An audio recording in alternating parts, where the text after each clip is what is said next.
Hi guys, today we're diving back into Drama Queen, this time chapter 2. And holy hell, this chapter was insane. If you thought chapter 1 was wild, this one takes the chaos to a whole new level. It's darker, it's funnier, and the characters are really starting to come into their own. There's so much to unpack here, so let's just jump right into it. The chapter kicks off with Kitami's flashback, and man, this part hit hard.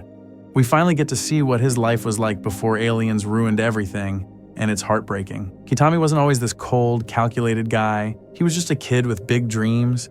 He wanted to take his family to the moon one day. That's such a wholesome goal, and it tells you everything about who he used to be. He wasn't just a good kid. He was ambitious, he cared about his family, and he was hopeful for the future. But then the flashback cuts, and we know how that story ends. His family's gone because of some drunk alien driver, and the system didn't even try to get justice for them. But here's what really got me. His sister Soyo, and that line about wiping the chalkboard. If I don't do it, someone else will have to. That stuck with him. You can see it in everything Kitami does now. He's taking that sense of responsibility and twisting it into something dark. No one else is standing up to the aliens, so he's doing it himself.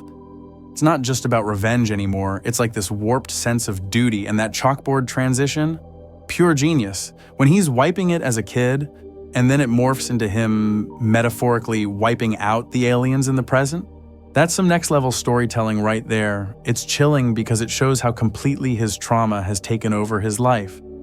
He's not just killing aliens, he's erasing his own humanity in the process.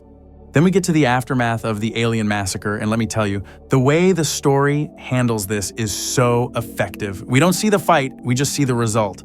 5 aliens, dead on the ground, and Kitami barely flinches. It's almost casual, and that makes it so much more disturbing. He's clearly done this before, or at least he's mentally prepared for it, but then there's that moment where he looks at his reflection in the window. You can tell he's having an internal struggle. He's asking himself, what have I become? Or maybe even, can I keep doing this? And the answer is yes, apparently, because he drags those bodies back to Nomomoto's place like he's delivering takeout. It's both darkly funny and deeply unsettling. I've got a theory here. I think Kitami's cool, collected exterior is going to crack at some point. Right now, he's laser focused on the mission, but there's no way he's as okay with this as he pretends to be. There's going to be a moment where all that bottled up grief and guilt comes spilling out, and when it does, it's either going to destroy him or make him even more dangerous. Either way, it's going to be intense. Now let's talk about Nomomoto, because honestly, she's the star of this chapter. She's just absolutely unhinged, and I love it. Kitami's over here gagging after trying a tiny bite of alien meat, and Nomomoto's just devouring it like it's the best meal of her life. And then she drops that line, yeah, next time I'll eat them raw. Like, what? That had me dying, but it also says so much about her character. She's not just doing this out of necessity, she's enjoying it.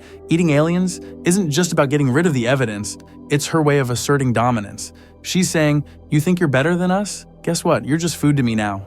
And here's where things get even crazier. Nomomoto starts talking about eating aliens for the next 55 years, like it's some kind of life goal. She's fully committed to this plan, even more than Kitami. He's doing this out of revenge, but Nomomoto, she's doing it because it makes her happy. That's such a wild dynamic, and I feel like it's going to lead to some tension between them. What happens if Kitami wants to stop at some point, but Nomomoto doesn't? Or worse, what if she starts taking things even further? I could totally see her becoming the driving force behind this whole operation. Then we've got the alien neighbors, and oh my god, these two are hilarious and infuriating at the same time. They show up complaining about the ceilings being too low, and I'm just sitting here like, why are you even living here if it's such a problem? And when they catch a whiff of the cooked alien meat, I was sure they were going to figure everything out, but nope, they just think Nomomoto stinks. Classic misunderstanding trope, but it's executed so well because the stakes are so high, and Nomomoto's reaction is priceless. She's just like, whatever. But here's the thing, I don't think these neighbors are just comic relief. Nomomoto hints that they might be criminals on the run, and I'm betting that's going to come back later. What if they find out what's going on? Or worse, what if they blackmail Kitami and Nomomoto? There's definitely more to them than meets the eye.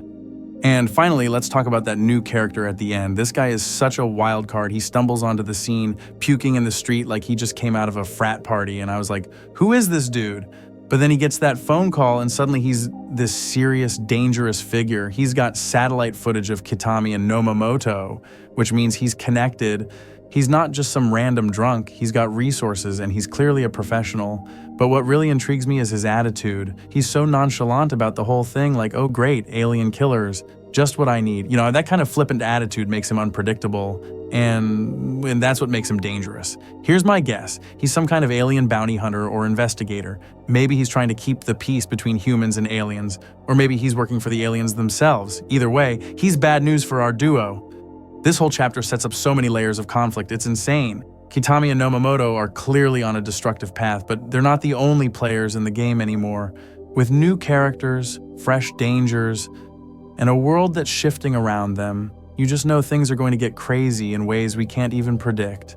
Will Kitami's emotional struggles finally make him crack? Will Nomomoto's unhinged, I don't give a shit violence lead her to a breakdown? Or is she going to be the one pushing everything forward? And then, there's the new guy. What the hell does he want? And how the fuck is he going to mess with Kitami and Nomomoto's plans? One thing's for sure, Drama Queen has completely hooked me. The stakes are through the roof, the characters are deep as hell, and the world building is next level. I honestly can't wait to see what happens next, because with a setup like this, I know it's only going to get wilder from here. That's it for this chapter. I wouldn't be surprised if he becomes their main antagonist for the next few chapters, and honestly, I'm here for it because this guy seems like he's going to bring a whole new energy to the story. Overall, this chapter was a masterpiece. The characters are getting deeper, the tension is rising, and the dark humor is on point. But it's also setting up so many questions. How far are Kitami and Nomomoto willing to go? Will they slip up and get caught? And what's the deal with this new guy?